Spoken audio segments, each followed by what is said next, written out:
મહેસાણા જિલ્લામાં ભાજપ દ્વારા વિરોધ પ્રદર્શન કરવામાં આવ્યું। જિલ્લા મુખ્ય મથક લુણાવાડા ખાતે વિરોધ પ્રદર્શન કરાયું। રાહુલ ગાંધી અને સોનિયા ગાંધી સામે રોષ વ્યક્ત કરી અને પુતળાનું દહન કરાયું।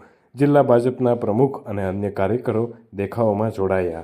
નેશનલ હેરાલ્ડ કેસમાં સોનિયા ગાંધી અને રાહુલ ગાંધી સામે ચાર્જશીટ દાખલ થયાના વિરોધમાં સમગ્ર દેશમાં ભારતીય જનતા પાર્ટી દ્વારા વિરોધ નોંધાવાઈ રહ્યો છે। જે અનુસંધાને મહીસાગર જિલ્લામાં પણ ભાજપ દ્વારા વિરોધ પ્રદર્શન કરવામાં આવ્યું હતું, જેમાં જિલ્લા ભાજપના પ્રમુખ અને અન્ય કાર્યકરો પણ જોડાયા હતા।